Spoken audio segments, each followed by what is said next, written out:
Selamat siang, Bu Zuli. Selamat siang Bu Aziza. Apa kabar siang hari ini, Bu Zuli?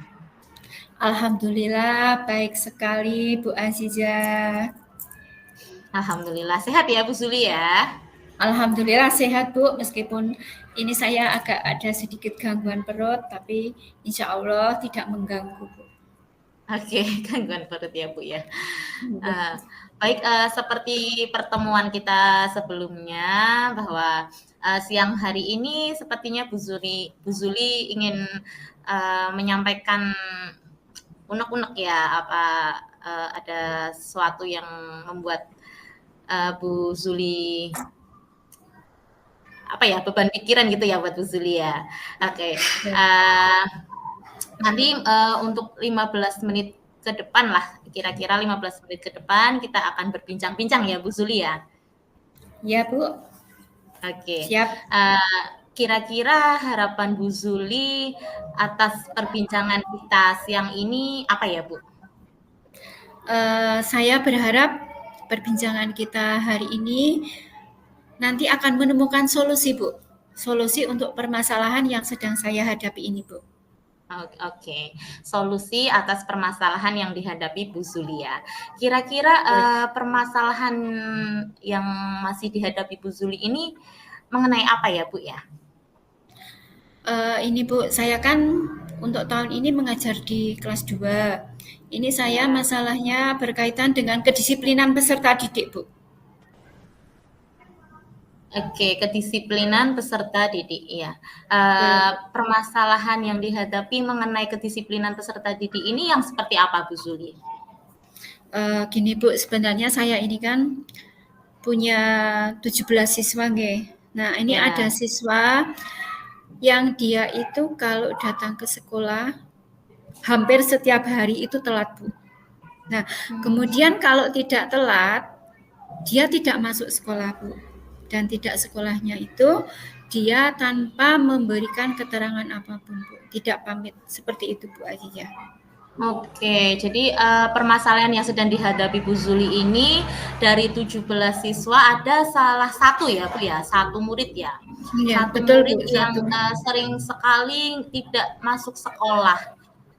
Bahkan kalau ketika tidak masuk sekolah pun tanpa memberikan kabar. Seperti itu ya Bu Zuli ya.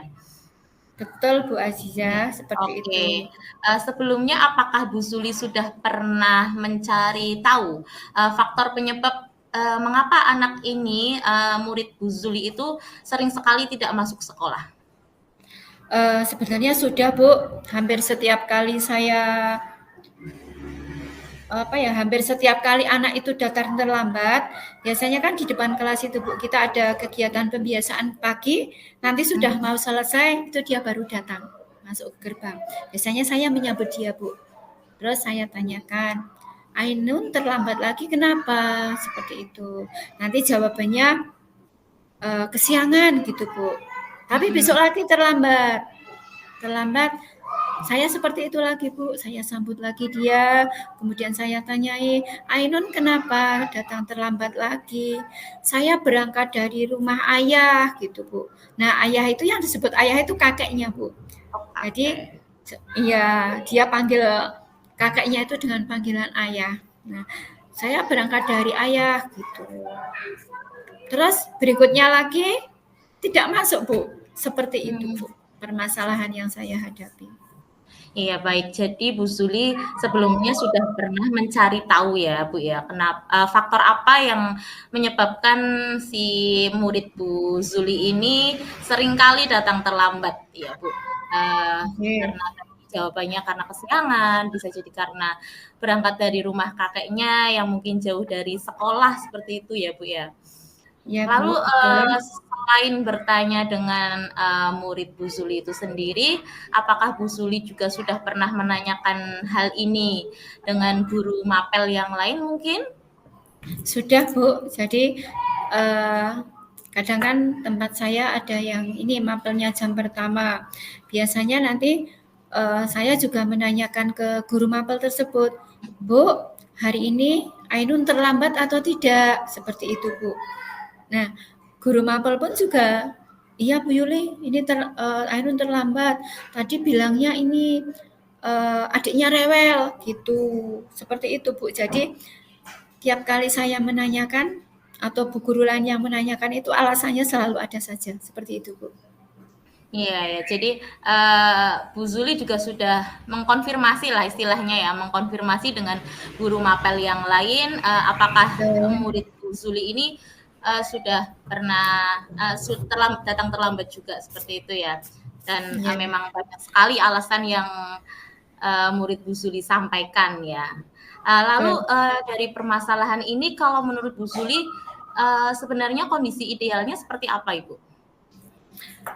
Kondisi ideal menurut saya itu ya anak tersebut datang tepat waktu seperti teman-temannya. Kemudian dia juga setiap hari masuk sekolah. Nah, apabila dia berhalangan, misalnya sakit lah Bu, itu paling tidak kan dia minta izin untuk dia tidak masuknya seperti itu Bu. Jadi ada keterangan lah Bu, tidak kalau pas tidak sekolah ya sudah tidak sekolah seperti itu Bu. Jadi idealnya anak selalu datang tepat waktu dan berangkat sekolah sesuai dengan aturannya atau sesuai dengan jadwalnya seperti itu Bu. Baik, kalau kondisi ideal yang menurut Bu Zuli itu yang seperti itu, anak bisa datang tepat waktu seperti yang lainnya, kemudian ketika memang dia berhalangan untuk masuk sekolah, ada kabar ya Bu, entah mungkin dari orang tua mungkin ya karena usianya masih kecil, Ya. lalu apakah, ada hal-hal yang bisa Ibu Zuli lakukan untuk, bisa mencapai kondisi ideal tersebut Ibu Zuli? Apa ya Bu kira-kira? Oh, anu Bu, ini mungkin nanti saya akan menghubungi orang tuanya untuk berdiskusi tentang ini mengatasi permasalahan yang dihadapi oleh murid saya ini, Bu. Mungkin saya akan berkolaborasi dengan orang tuanya agar anak tadi bukan hanya saya yang mendisiplinkan, tapi nanti juga dari pihak keluarga ada yang mendisiplinkan, begitu, Bu. Oke, Bu Zuli ingin bertemu dengan wali murid Bu Zuli ya, orang tua dari anak tersebut agar anak tersebut bisa Yo, praktek didisiplinkan kucing secara iki kuwi. juga. Nah, kira-kira menurut Bu Zuli ketika Bu Zuli melakukan pertemuan dengan wali murid itu apa yang akan Bu Zuli lakukan? Nanti saya akan menanyakan kepada orang tuanya keseharian anak tersebut di rumah itu seperti apa kalau pagi hari, apakah sudah ada dukungan orang tua untuk misalnya membangunkan anaknya, kemudian menyiapkan segala keperluannya. Karena kan kalau anak kelas 1, kelas 2 itu kan hal yang paling utama adalah dukungan dari keluarga Bu untuk dia bisa berdisiplin dalam bersekolah seperti itu Bu. Oke, bagus sekali apa yang akan dilakukan Bu Zuli ya, bisa berkolaborasi dengan orang tuanya seperti menanyakan kebiasaan anak apakah sudah dibangunkan dengan tepat atau belum, seperti itu ya Bu Zuli. Lalu Ya. dari apa yang ingin Bu Zuli lakukan ini, indikator keberhasilannya apa Bu Zuli? Indikatornya anak yang tadi bermasalah atau anak yang sering terlambat tadi, dia bisa berangkat sekolah dengan tepat waktu, kemudian juga bisa datang ke sekolah mengikuti pembelajaran setiap hari, seperti itu Bu. Baik, jadi indikator keberhasilan yang Bu Zuli tetapkan itu bahwa ada perubahan ya dari murid Betul. tersebut, dia bisa lebih disiplin, bisa berangkat tepat waktu, kemudian tidak lagi sering bolos lah istilahnya ya, sering tidak masuk sekolah tanpa alasan seperti itu ya Bu. Lalu kira-kira apa yang akan dilakukan Bu Zuli ini atau rencana Bu Zuli ini akan dilakukan kapan Ibu? Sebentar Bu, ini hari Kamis.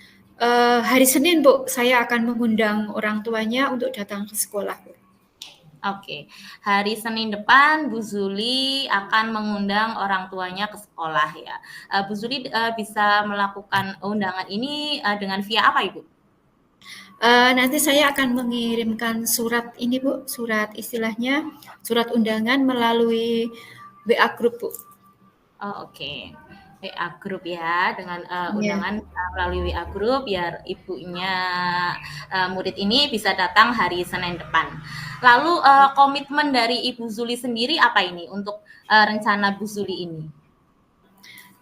Mungkin komitmen saya bukan hanya dengan anak yang bermasalah ini ya Bu, tapi nanti mungkin dengan seluruh siswa, saya akan terus bekerja sama dengan wali murid untuk kelancaran pembelajaran di kelas saya Bu. Oke, kalau masih adakah dukungan lain yang Ibu Zuli butuhkan dalam rencana aksi Bu Zuli ini? Tentu saja ada Bu, yaitu dari kepala sekolah, guru mapel, kemudian murid itu sendiri dan juga dari pihak orang tua Bu. Oke, ada dari berbagai pihak ya Bu ya, ada dari Ya, guru mapel, betul. kepala sekolah, kemudian dari wali murid itu sendiri sebagai kuncinya ya Ibu ya, serta dari Betul. si peserta didik itu sendiri. Oke, Betul. baik Bu Zuli. Dari perbincangan kita ini, apa yang bisa Ibu Zuli simpulkan? Jadi gini Bu, saya ada permasalahan dengan satu peserta didik yang dia datangnya sering terlambat, sering tidak masuk sekolah tanpa keterangan. Nah, kemudian saya menemukan solusinya bahwa nanti saya akan berkolaborasi dengan orang tua untuk mengatasi permasalahan yang saya hadapi ini, Bu. Oke, sudah menemukan solusi untuk berkolaborasi dengan wali murid ini ya, Bu Zuli ya. Lalu apa yang bisa Ibu Zuli refleksikan dari perbincangan kita siang ini? Apa ya Bu, saya merasa setelah kita berbincang-bincang ini merasa lega Bu, dan sedikit beban saya atau pemikiran saya ini sudah menemukan solusinya. Jadi lega dan sudah fresh mungkin Bu, agak fresh karena saya sudah bisa menemukan kira-kira apa yang akan saya lakukan untuk mengatasi permasalahan saya ini Bu. Oke, alhamdulillah kalau perasaan Ibu Zuli setelah kita berbincang-bincang di siang hari ini bisa lebih lega karena Bu Zuli sudah bisa menemukan solusi atas permasalahan Ibu Zuli sendiri. Masih adakah hal lain yang ingin disampaikan Bu Zuli? Sepertinya sudah cukup Bu, sudah terwakilkan semuanya, masalah saya sudah teratasi semuanya. Oke, baik, alhamdulillah. Terima kasih Bu Zuli. Nanti kira-kira setelah pertemuan kita ini, nanti Bu Zuli hari Senin depan mau melakukan rencana aksi, kita bisa ketemu kapan lagi ya Ibu Zuli ya? Mungkin itu kan hari Senin Bu, mungkin nanti Ya, pelaksanaan kita Senin 1 minggu, berarti minggu depannya lagi Bu. Jadi mungkin hari Senin atau Selasa depannya Bu. oke. Oke, kita sepakati hari Selasa depan ya Ibu Zuli ya. Insya Allah kita bisa ngobrol lagi ya Bu Zuli untuk memperbincangkan tentang perkembangan dari murid Ibu Zuli itu setelah Bu Zuli melakukan pemanggilan terhadap wali murid. Ya Bu. Oke, baik. Terima kasih Bu Zuli. Saya mohon maaf apabila dari percakapan kita masih ada tutur kata saya yang kurang berkenan. Wassalamualaikum warahmatullahi wabarakatuh. Terima kasih juga Bu Azia. Dengan berbincang dengan Bu Azia, saya bisa menemukan solusi dari permasalahan yang saya hadapi. Waalaikumsalam warahmatullahi wabarakatuh. Oke.